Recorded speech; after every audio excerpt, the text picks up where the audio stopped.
Online ব্যবসার কিছু myth আছে বা ভুল ধারণা আছে। অনেকের ধারণা হচ্ছে যে আমি একটা ফেসবুক পেজ খুলবো, ফেসবুক পেজ খুলে আজকে থেকে বিজনেস শুরু করে দেবো। ভাই এত সোজা না।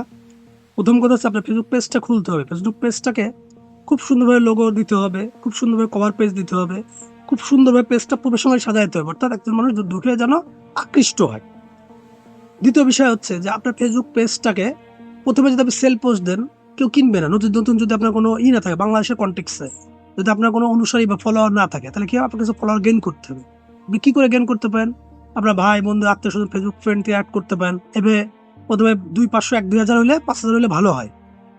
এবার আপনি কি করবেন? প্রথমে আপনি সেলস পোস্ট দিবেন না। প্রথমে যদি আপনি গ্যাজেট রিলেটেড পেজ হয়, সাপোজ আপনি বিভিন্ন গ্যাজেটের উপকারিতা, বিভিন্ন গ্যাজেটের রিভিউ দিলেন, বা যদি আপনার যদি ফুড রিলেটেড পেজ হয়, তাহলে আপনি বিভিন্ন ফুডের উপকারিতা, বিভিন্ন ফুডের অপকারিতা, স্বাস্থ্য কিভাবে ঠিক রাখা যায়, কিভাবে ডায়েট কন্ট্রোল করা যায়, এইভাবে কিছু পোস্ট দিলেন। তারপর আপনি কি করবেন?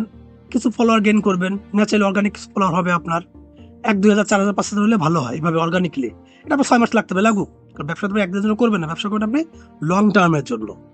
তাহলে আপনি অর্গানিক কিছু করলেন, করার পরে এবার আপনি 1-2টা অ্যাড রান করবেন, কোনো সেলের উদ্দেশ্য না। এই যে এতদিন যে পোস্টগুলো করছেন, এই ধরনের কিছু পোস্ট দিয়ে আগে মানুষের বিশ্বাসযোগ্যতা অর্জন করবেন।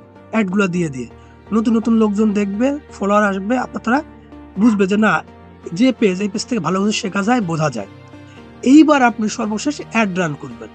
এখন আমাদের একটা ধারণা, আমরা $10 দিয়ে অ্যাড রান করলে মানে অনেক কিছু ভালো কিছু হবে না ভাই। অ্যাডের ফেসবুকের কথা হচ্ছে মিনিমাম $25 অ্যাড রান করেন। তাহলে কি হবে? আপনার ফেসবুক বিভিন্ন লোকদের কাছে আপনার পেজটাকে নিয়ে যাবে, অ্যাডটাকে নিয়ে যাবে। ফেসবুক বুঝবে যে কইভাবে আপনার অ্যাডটা কার কাছে পাঠালে ঠিক হবে।